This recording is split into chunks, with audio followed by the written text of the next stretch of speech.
Welcome to the Dog Trainers Podcast, a podcast created by dog trainers for dog trainers or anyone who's ever fallen in love with man's best friend.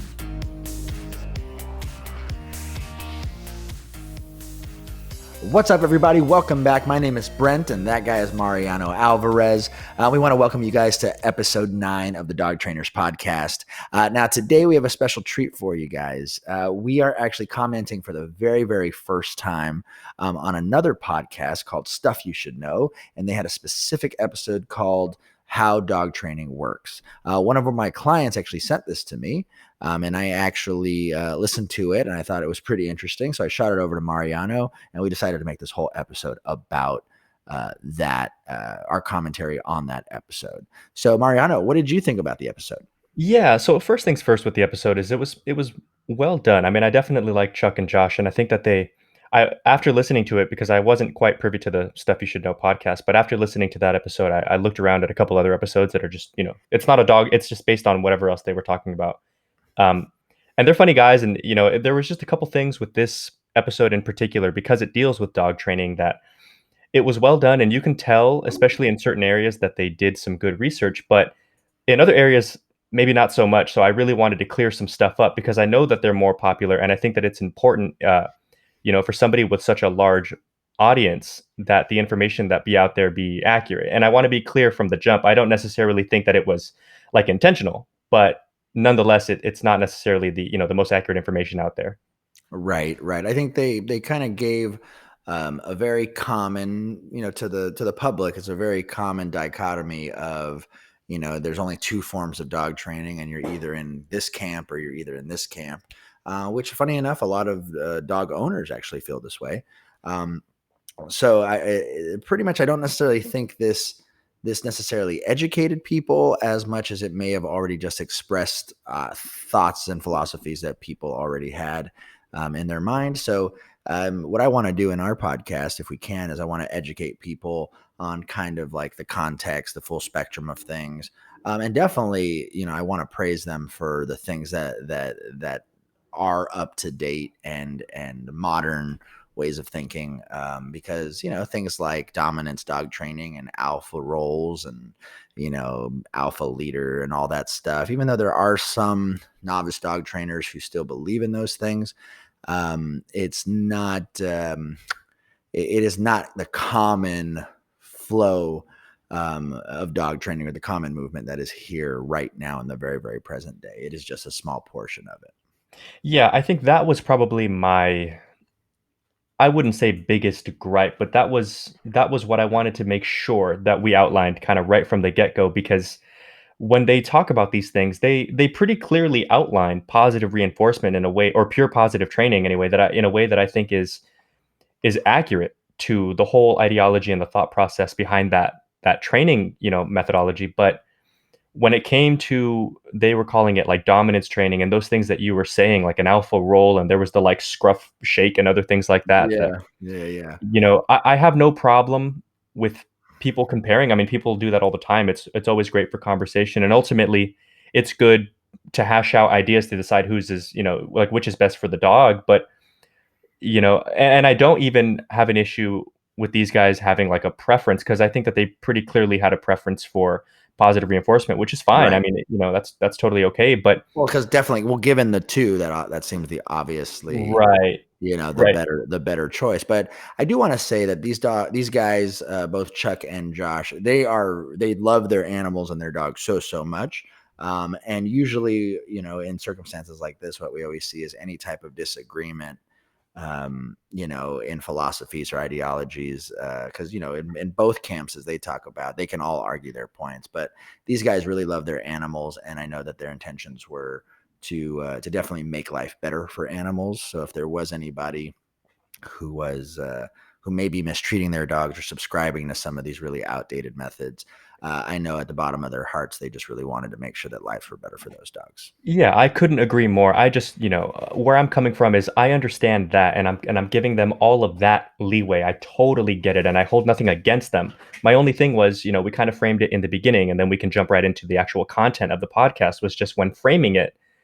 If you're going to debate ideas, any two ideas, you have to come to the debate with the actual ideas. You can't come Yeah. with one as it is and the other one in like a negative light where it's kind of not real, because then of course the first one sounds better. So if Yeah. you're confident that you're better, then bring the actual two ideas to the forefront as they are, and then we can have honest dialogue. I think that's going to help dogs. Yeah, 100%. And I think that that'll help maybe educate that'll help educate people who might be on the fence or don't know what to believe. Right. Yeah, for sure. Cool. Where should we get started? Well, let's dive right in. So I think the first thing, that me and you talked about that I know we wanted to bring up, and I kind of wanted to hear you riff about it a little bit, Mhm. was they talk about positive reinforcement and they were talking about it as an operant conditioning technique. But Mhm. I know that you and I were kind of getting into the other three, so I wanted to hear you jump on that a bit. Yeah. So, the term positive reinforcement, it went from being a scientific, behavioral, a step in a behavioral teaching and learning process to starting becoming a marketing term, right? And this is probably over the last 20 years. This has happened to this extent, and so. They mentioned something in the first third of the podcast where they were talking about how positive reinforcement is a scientifically proven operant conditioning technique. Mhm, And then, later down the line, they end up talking about B.F. Skinner. They end up kind of like putting B.F. Skinner a little bit in a bad light, who's the guy who created the operant conditioning quadrants, right? Who like is known for that. mhm. So it was a little bit interesting, but for those of you guys who are listening who may not know what operant conditioning is, you've definitely heard these terminologies before. For example, the term positive reinforcement, but there's three other ones. There is negative reinforcement, and then there's a punishment side of the spectrum. There's positive punishment, and then there's negative punishment. And one thing they did really, really well in this podcast is breaking down the existence of these four. However, they didn't really explain them completely, at least in context as a whole. They kind of explain them throughout the whole thing. So, what we'll do is I'll teach you guys a little bit about positive reinforcement, negative reinforcement, positive punishment, negative punishment. Positive reinforcement. So, in operant conditioning, the term positive and the words negative have more of a mathematical representation where you're either adding something or subtracting something from an equation. So positive means to add something to the equation, and negative means to subtract something from the equation. When we say the word reinforcement, what we're talking about is how to increase the likelihood of a behavior occurring again in the future. And when we talk about the word punishment, is how do we decrease the likelihood of that behavior occurring again in the future, right? And also, we're going to be working with two forces. We're working with things that are desirable for the dog, and we're dealing with things that are undesirable to the dog. Now, undesirable, this is the interesting part, is undesirable doesn't always have to mean pain or like aggression or something bad for the dog, right? It just needs to be something that the dog perceives as something they don't like. So positive reinforcement is very simple to understand. I add something to reinforce a behavior. An example of this would be giving a dog a treat if they did something right. Boom, positive reinforcement. Super easy to understand. One that's a little bit tougher is negative reinforcement, which is removing something undesirable to reinforce a good behavior or decision that the dog made, right? An example for that for humans would be like, let's say a kid was grounded for 2 weeks. His parents noticed that he was really trying hard to do better, to prove to his parents that he's sorry and remorseful for what he did. And what they do is they take away 1 week of being grounded, and that's an example of reinforcing that good decisions that he was making and that change he made in his life. So that's one example. When we deal with punishments, positive punishment, again, the word positive means to add something to the equation. So we're adding something. In this case, we're adding something undesirable to punish, which means reduce the probability that something will happen again in the future. So that's the traditional like correction or reprimand, right, in dog training. So we can call that a correction. Um, and then the last one, which is called negative punishment, is where we are removing something. Negative means remove something desirable to the learner in order to punish them. So this sounds pretty similar to like a penalty, right? Or like taking the kids' toys away because they did something wrong. So this is called negative punishment. So that's the full operant conditioning spectrum.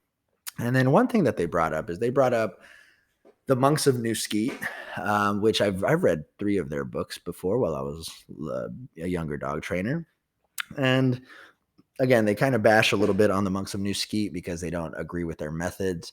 I guess a couple things, and by no means am I going to defend 100% their methods, but the idea is the Monks of New Skeet are also very intricate breeders of certain German Shepherd bloodlines, right? So the Monks of New Skeet have bloodlines that are great for service dogs. They have great protection dog bloodlines. They have different varying degrees of bloodlines that they have in their German shepherds.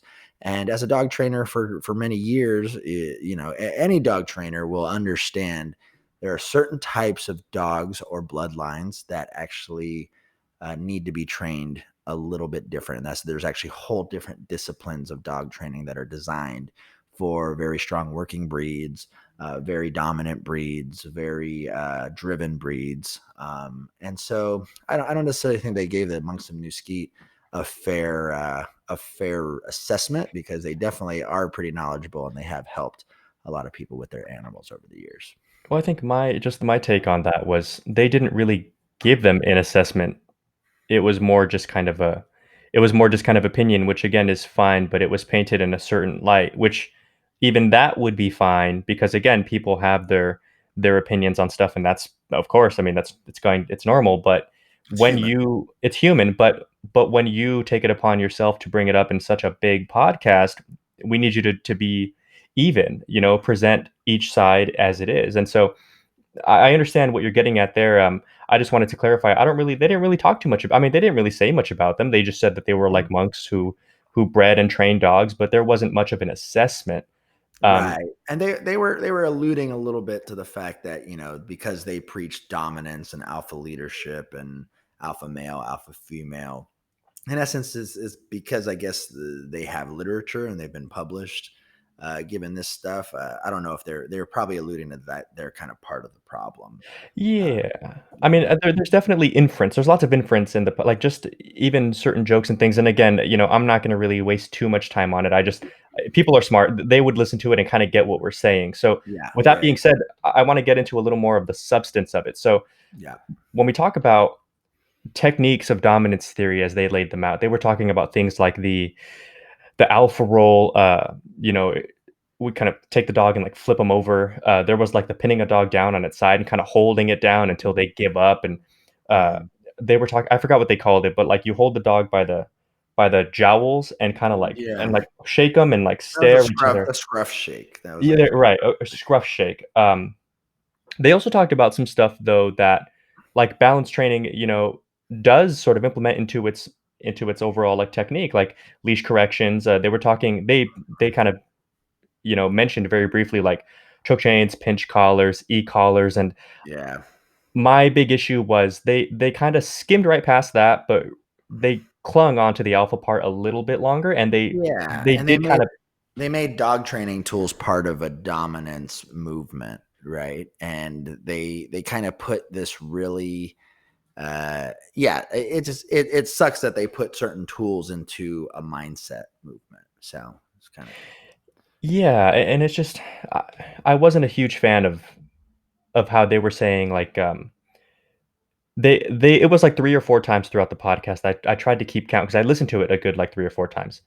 And mhm, it was about 3 or 4 times throughout the podcast that they would make it a point to express that like, listen, these things they may actually get results, but mhm, at what cost essentially is what they were kind of yeah, alluding to. And they were making jokes that like basically you like bully your dog into submission and then he just dies inside. So like he mhm, stops jumping, but it's only mhm. because he now hates his life. Right. Which I'm not being hyperbolic. Anybody who listens to Yeah, this, please, I encourage you to listen to that one too, and make sure that I'm being fair. And if I'm not, call me out. I really, in any sort of context, anywhere, anytime, I'm always a huge fan of like come with what's really being said, and hold me to that same standard. That's totally okay. But listen to it. They talk with basically that exact same verbiage. right. No, I remember them actually saying stuff like that.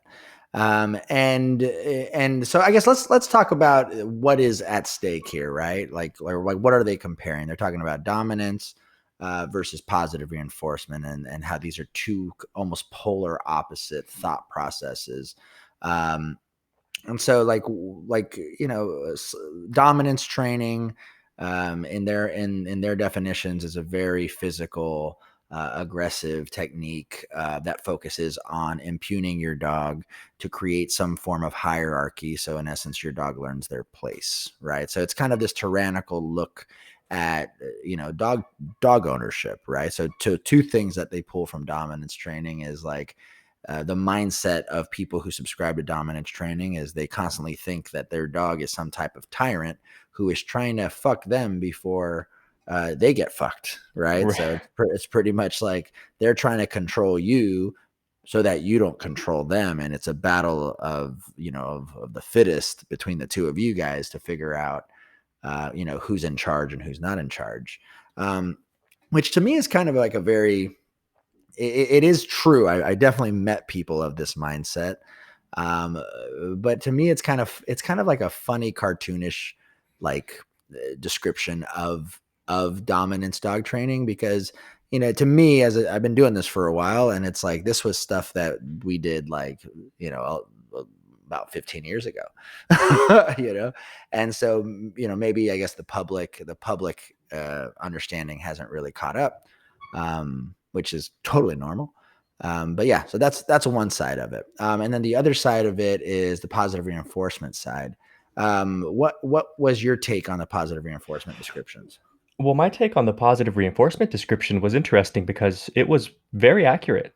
Hmm. And I mean, it felt like they definitely did a lot of research on that front because they were even using the LEMA, the least intrusive, minimally aversive, like phrasing that pure positive trainers use. And so I was like, okay, they even talk about like clicker training and how to appropriately mark certain things and reward with food. And Hmm. it felt very much like they did their research. And I'm sure some of it has to do with the fact that I think they both have two dogs apiece, Hmm. and or at least two dogs because they both talk about like two dogs apiece. And they both make it clear in their podcast that they're both definitely more fans of positive training. So maybe that's just the training they've done with their dogs, so they're just more knowledgeable because they've done it. Right. Um, but when it came to the balance training, it was more like Game of Thrones, like kill you before you is like Yeah. I agree with you that it was a more so I'm not going to harp on it because you said it perfectly, but I agree with you that it was kind of cartoony. But the only other thing I would add to it is even the fact that they use that weird fringe ideology that maybe still exists here and there, but is by no means the mainstream. Like when you're putting up positive training, which is huge right now. I think the biggest dog trainers on YouTube right now are like Zach Jordan, some other guys that are all positive guys, and Right. it's definitely the big thing right now. The other big thing right now was not dominance training. My dog is out to get me. Right. Right. Right. And it's so funny because I remember in like the first minute of the podcast, they talk about how they do have dogs, and they also talked about how both of their dogs aren't well behaved. And Oh, yeah.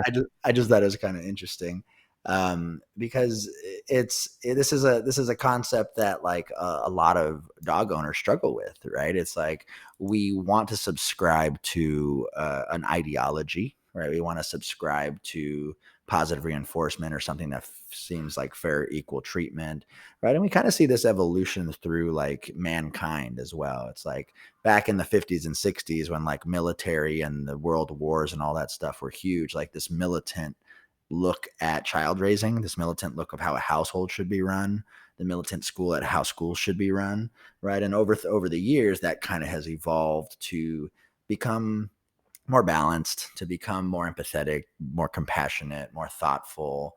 Back in the day, if you had autism, you'd get put in not even in a special class, you get a dunce cap on your head. Nowadays there's whole special schools and programs and things associated to it. So people are, in essence, over the years are getting smarter. And to their point, they said, 20, 30 years ago, this was the mainstream. And I would agree, people are getting smarter, but I guess the point I want to make with this is there was such a huge correction from this dominance training movement that people went completely the other direction to an idealistic way of training dogs. And my experience in training dogs is, not always are ideals practical in certain circumstances, right? So we'll get into that a little bit more later, but I guess they they subscribe to the positive reinforcement movement, but not necessarily have either prefer their own, discipline or their own hard work that they put in with their dogs. That there's also no a lot of people who subscribe to that. There's also going to be limits to their success that they find as well. They let go of one extreme for another. So positive reinforcement is great. It's definitely alive and well in all aspects of training. At least I would hope so. Yeah. Pure positive is where they're they like let go of one emotional fallacy that is you need to like dominate your dog for another, which is you can never say no. I heard them saying that a little bit too. And they Right. kind of tied it in with kids a bit, like even, saying no or using this word, that word. You Mm-hmm. shouldn't say bad, you should say unfavorable, you should. And Mm-hmm. it's these are the things that all we want, Brent and I, and people like us, dog trainers, any dog trainer, pure positive or not, we may have different understandings of the science, or maybe we've come to different conclusions, which is natural of anything, but all of us want is to create the absolute best outcome with the least amount of time, resistance, like resource on the owner's part. And that's why we bother to have these conversations, because it's not about going after some guys, who aren't dog trainers and they don't necessarily deserve like a huge amount of criticism, but it's just for everything there needs to be that sort of counterbalance. And dominance training was wrong. It was absolutely, there was so much of it that was incorrect, but pure positive, never saying no. In my Mm-hmm. opinion, there's a lot of stuff that's left out of that too. And so we're kind of coming into the middle, and what they should have brought to the table of this argument was modern ideals of balanced dog training, where you absolutely Yeah. believe in food work, but Yeah. corrections and saying no, they do have their place. They do have their moments where they're efficient, maybe even more so than food. And I wanted to hear your thoughts a little bit about, I know you brought up BF Skinner, and Mm-hmm. they brought him up in such a way, to suggest that he made it absolutely clear that positive reinforcement was the single most effective way to train a dog. Right. And so anybody who does something other than that is just doing something that's not as efficient. So you're, in a sense, you're wasting your time to a degree. So I wanted to touch on that a little bit. Yeah. So yeah, B.F. Skinner is the father of a movement called behaviorism, where pretty much the theory was everything that humans do at some point in our life were programmed, right? And this later got brought into, animal psychology and animal training techniques and things like that. And so he was the guy that created the positive reinforcement, negative reinforcement, all that stuff. Um, they also made a funny comment about B.F. Skinner where they mentioned about putting kids in boxes with electrical plates on it. He actually never did that. They're confusing two different experiments, but I won't get into that. BF Skinner, you have your own legacy. um he wasn't a child electrocutor, that's the bottom line. But okay, so what was the question again? I completely lost it. What Here was it? was here was my question. Yeah. I wanted to hear you riff on the idea that they didn't, which was they talked about how positive reinforcers are the most effective way, in their Mm, words, to train a dog.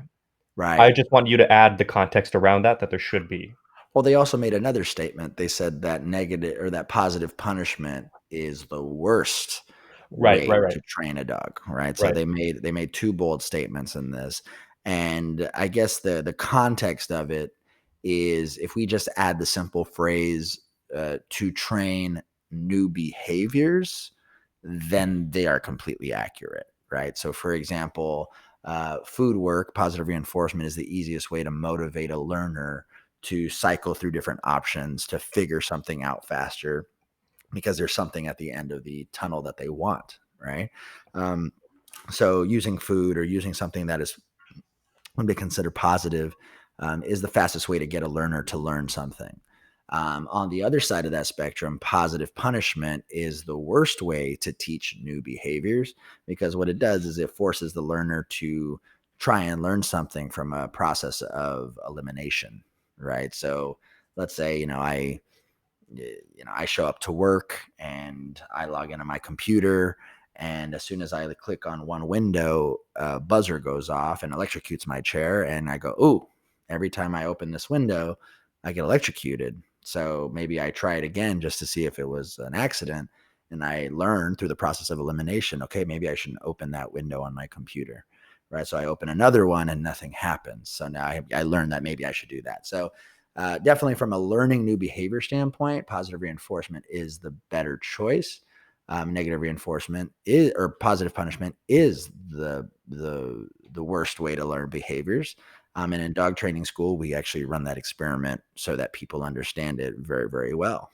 We run a lot of operant conditioning simulations in dog training school. Yeah, I think that's what I took issue with was there wasn't the context around it to kind of make it a full understanding of what B.F. Skinner had learned. And I just want to kind of put a bit of a fine point on this just so that we're clear. Marking behaviors, that is. They were talking about a clicker, but you can do this with or without a clicker. They explained that perfectly. It was beautiful, it was great. Um, Marking behaviors, I would 100% agree, is absolutely essential to proper dog training, and I Mhm. think it's something that might even be overlooked to an extent that's borderline unacceptable, like, depending on where you go, different owners, different trainers, they all kinda get it, but, like, proper timing of markers and reinforcers in that order can take a dog that, you can teach a dog something in, like, half the time if you make minor tweaks to your timing of things. And so when they were talking about marking things with the clicker, they were talking about a sit, that as soon as the dog sits, you click the little clicker, and then you give him some food so that he understands, "Oh, when I hear this sound, I get food, but I don't hear this sound until my little butt hits the ground." And therefore, they A plus B equals C, and they start putting these things together, and that, same could be said for down and whatever else you're trying to teach a dog. But Right, even without clicker training, verbal markers are just the same. You know, right, you have a marker, yes, good, whatever the case. I say sit, dog's little butt hits the ground. I go good, food. right, Dog understands. Oh, whoa! When I do things that he wants and he marks with good, I know what good means. right, right, But right, markers go the other way too. If my dog does something I don't want, I can mark that too. No, right, and it's just as effective. And right. I really want people to understand this because how many dogs, Brent, have you trained personally, or me, or or together, and Mhm. that they've they've done a certain type of training? Not that it's like inferior in any way, because it's not. I'm a huge fan of food work, but it's just not always the best thing for every single dog. So it's good to have a healthy mixture, and it's Right. good as a trainer to be versed in the different approaches to training. But how many dogs in your experience have gone through, like, positive training and still need a little help with, some sort of training collar, and then finally the owners get what they're looking for? A bunch. Like hundreds and hundreds. Like so many times we run into dogs who get trained by, let's say, a positive, positive only methods. And people have spent, hundreds, thousands of dollars on, again, this format of training, which again, it's great and ideal, but sometimes with certain behaviors and thought process, and most importantly, the duration of time, right? There are some dogs whose behaviors are so has so many layers to them that it would take 12 to 15 sessions to start seeing significant changes in that dog's behavior. And unfortunately, not everyone has that type of budget. Not everybody has that type of time to be able to have to do that, right? So many times, and sometimes what happens is they come to me in, with the title untrainable, right? Mm. So many times clients have been like, I've been to 2 3 dog trainers, or I've had 4 or 5 sessions with a person, and I go, so you've had 4 or 5 sessions, what have you learned? And they go, well, the dog knows how to look at me, the dog knows how to sit, the dog knows how to stay. And I said, well, what's your biggest problem? And they go, well, the dog's still pulling on a leash, right? Or they say, my dog is still growling, or my dog is still fighting other dogs, or whatever it might be. And, it's very obvious for, as a balanced dog trainer, to think like, okay, well, what's missing is the dog doesn't know what you expect and don't expect from him. The dog doesn't know what you like or dislike from him. So, unfortunately, what tends to happen with positive only dog training is the dog kind of is a little bit oblivious to knowing what you dislike, right? Or what the consequences are to wrong decisions. And again, the consequence of wrong decisions doesn't necessarily mean aggression physicality, being mean, being painful, anything like that. It just needs the dog needs to know what their handler or their owner will do when a wrong decision is given, and whether that is taking something away, whether that is showing some form of opposition, it has to be taught to them. So many times we make huge turnarounds with dogs simply just by adding what I call control in dog training, right? So dominance is one thing. Dominance is, to me, at least the way that they were perceiving it, is like trying to belittle the dog and trying to break the dog's spirit to a point where he's almost scared to have any natural thought, right, without your permission. But control, or my definition of dominance, is always, do you even have influence over your dog? Like, does your dog give a shit about what you have to say, think, or what you want? Right. And so if you don't have influence over your dog, then you don't have control over your dog. And if you don't have control over your dog, then pretty much you are your dog's butler.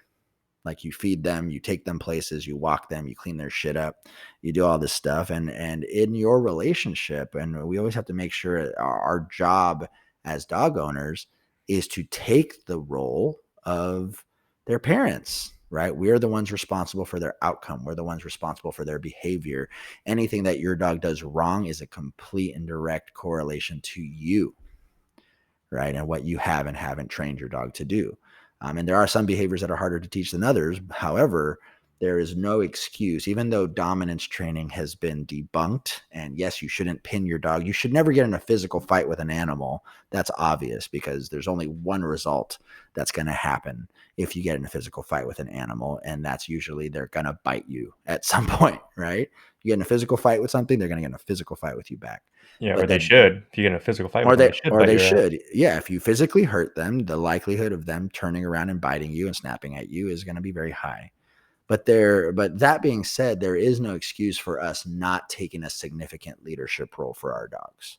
There Right. is no excuse of just being passive with especially very urgent things, right? If your dog is lunging or has the intention to hurt something or kill something or threaten something, there is no reason why we can't take immediate action on those things, right? Yeah, It doesn't make logical sense sometimes. and that's a big thing too that they I think one of the bigger misunderstandings that these guys had was they got this part right. Reactivity oftentimes is fear-based. And I do agree with them that people should understand this a bit more clearly, that if a dog is reacting to something unfavorably, it's probably in one form or another. I mean, there are other reasons that a dog could be reactive, but let's say the dog is reactive out of fear. Like he was talking about one of his personal dogs that was good around other dogs and then got attacked at a dog park or something like that, and then wasn't good around other dogs after that.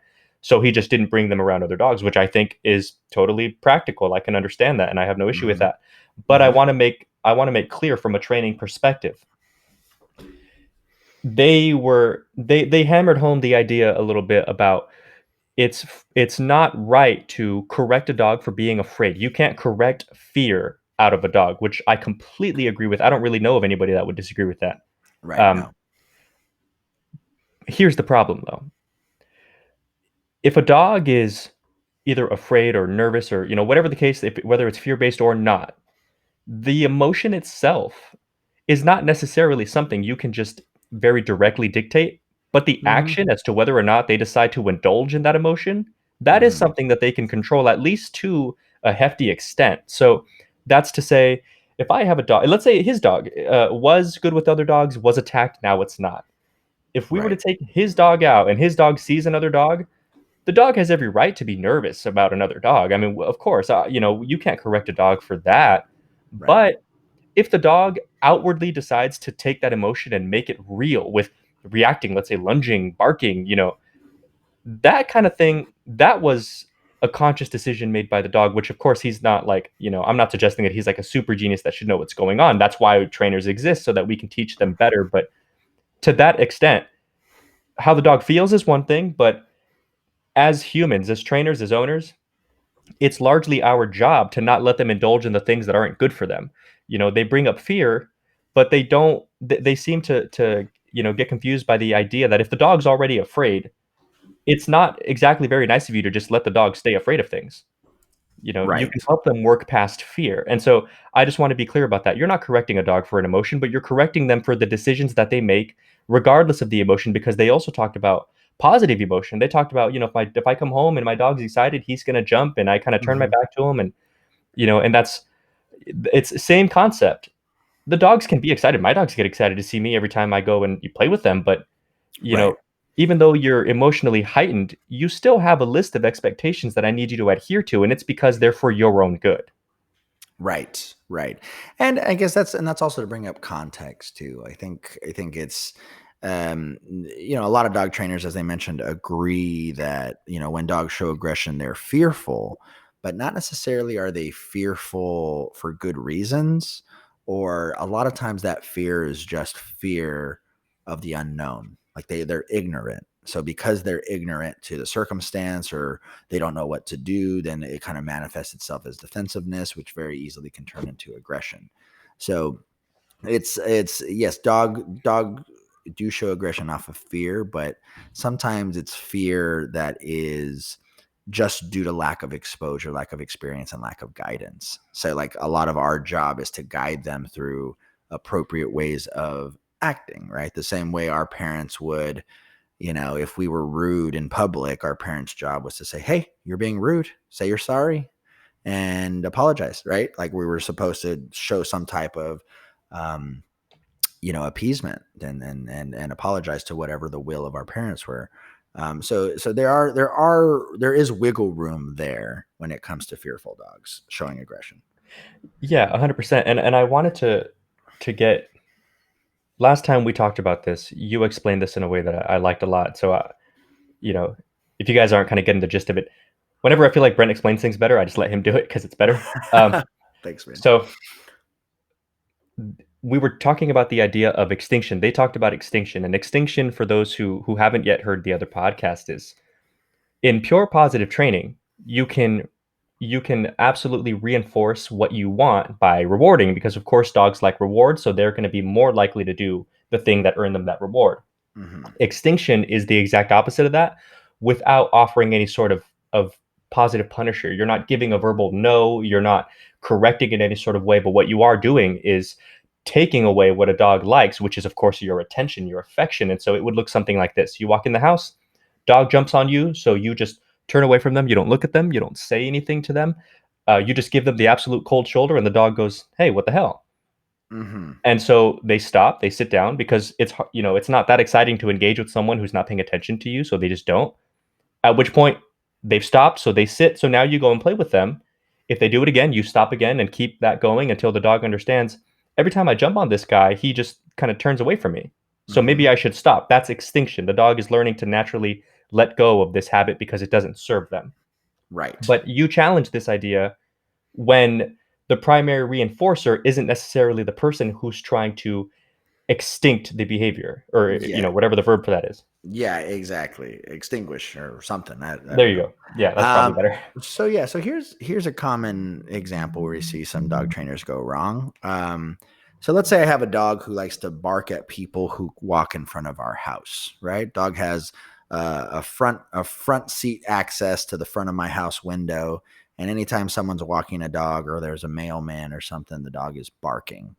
Um, and the idea is the dog barks, the dog scares someone away. The dog, in his mind, he feels that he is protecting the house, right? And that works.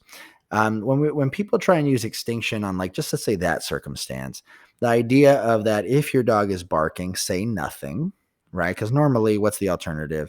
Dog is barking, and you're going, "Shut up, Rover! Shut up! Shut up! Shut up! Shut up!" Shut up, Rover. And then maybe your dog might look at that as, "Oh, look, Dad's joining along. Dad's also barking. So he must be supporting what I'm doing. Yay, me for barking." Right.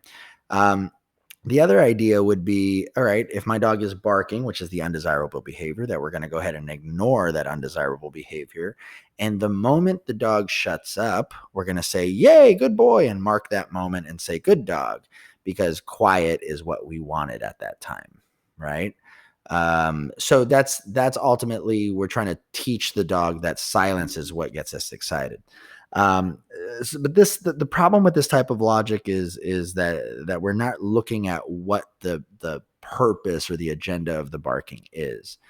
In the scenario where a dog is barking at a mailman or someone walking in front of your house, the simple reinforcement has nothing to do with you. The reinforcement to the behavior is actually your dog barks at what he considers to be intruder in front of your property. That intruder keeps walking away from the house, which in your mind, which in your dog's mind, he thinks he scared the person away, which reinforces the behavior of barking the next time. So this is what we call a positive feedback loop. We've talked about it in other episodes before. Hmm. Um, but the idea is your dog barks, your dog scares someone away, quote unquote, and that fuels the dog for next time to bark even louder, even stronger. So in that scenario, to say nothing to your dog or to not distract your dog or redirect your dog or give your dog any type of direction is a little bit of a ludicrous process, because that behavior in and of itself would exist whether you were home or whether you weren't home, right? So A it lot of has times, nothing to do with you. yeah, and a lot of times, even when people do try to market with a no, or but they don't necessarily reinforce properly, the dog can Yeah. still do it because when we talk about a positive feedback loop, a self reinforcing behavior, essentially you're battling with something that's so innate with the dog is I'm protecting my home, I'm protecting my family. This guy walked by, I barked at him, he went away, I knew I was right, I scared him away, I knew it. So Hmm. you're dealing with something that's pretty powerful in terms of influence over the dog's mentality. So a lot of times I see this kind of thing, people say no to their dog, and I always ask them, like, well, does he know what no is? Have you ever worked a very clear understanding of what the dog should do instead, or so that's definitely something that I see often, and it was worth us pointing out.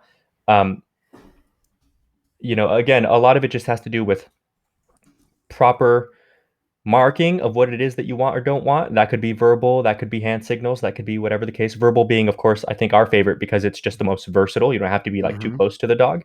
Hmm. Or even like in sight. I can tell my dog no, even if I'm like in the bathroom and he's barking at the door because like the DoorDash Right. guy got here early. Um, but you mark something and then you reinforce it appropriately. If it's something that you want, if you're shaping new behaviors, you mark it with good or with yes, and then you give the dog some food, give the dog some praise because they earned it because they're learning things. Right. But if they do something that you don't want, but that here's a clear thing that I want to make sure that people understand. The dog has to know already, has to already completely understand the behavior that they're doing and that you don't want them to do it. I'm Right. not a big fan of people who correct dogs for things before having taught the dog what to do either instead or before very very clearly, excuse me, having marked it Hmm. in a way that doesn't include corrections just yet. But Right. they're handy when you need to discourage a certain behavior that isn't necessarily reinforced by you, so you can't just extinguish it yourself. Hmm. It's very handy going after these sort of positive feedback loops. Right. Right. Exactly. I always kind of say, I have a direct, redirect, and then correct. Right. It's kind of like this sequence where I'm going to direct the dog in what I call a constructive reprimand. That coin was termed by Ian Dunbar. Constructive reprimand means tell the dog to do something he already knows how to do in Hmm. replacement of a behavior. So I Hmm. direct the dog. If for any reason that doesn't work, I'll redirect that dog's attention, redirect that dog's focus to something else, to see if I can get his mind off of it. But at the very end, if that does not work, then I have to correct the dog and let him know that that is not an option anymore, what you're doing or what you're trying to do. So there is a chance we want to teach the dogs to make decisions and understand, kind of like when we're kids, it's like you have a 3 strike rule, right? Some parents live by a 3 strike rule where you do it once, do it twice, do it the third time, you're in trouble, right? Um, but systems like that where we allow the dog chances to think, we allow the dogs chances to fail, so that way they learn certain concepts faster. And I think that is a more balanced way of dealing with certain behaviors. 100%. So I think we're getting pretty close to the end of it here. I don't really Yeah. have too many more points to bring up. Do you? No, I think we're really good. I think we're really good. Can I just say, before we close out here, I wanted to make sure that we encourage anybody listening to this, because the Dog Trainers podcast was designed and is largely geared toward, to the best extent that we can anyway, newer dog trainers, novice dog trainers, and dog owners who are really interested, but mostly people who are really kind of in the know and want to make sure that they understand the importance and the value of every single different methodology, their ups and downs, because it's our job to know these things. And with that being said, these conversations, when you talk about certain ideologies, they're good to have. They're healthy to debate ideas. I'll never discourage that as a concept, dog training or not.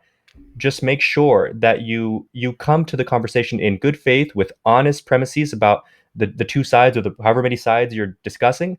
When it comes to this podcast in particular, I think that Chuck and Josh did a great job. We really enjoyed their podcast.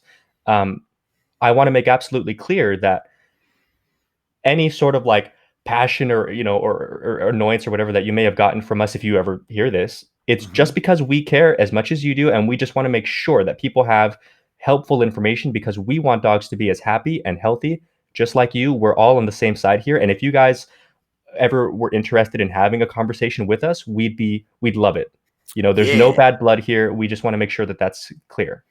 of course, of course. This is all about education, helping the dogs. All right, guys. Thank you guys so much for checking out episode 9 of the Dog Trainers podcast. My name is Brent Labrada, and that guy is Mariano Alvarez. We'd love to hear from you guys and answer any questions that you guys would like to have answered. Go ahead and email us at dogtrainerspodcast@gmail.com with any questions that you guys might have. Thank you for listening to the Dog Trainers Podcast, a podcast created by dog trainers, for dog trainers, or anyone who's ever fallen in love with man's best friend. We'll see you next time.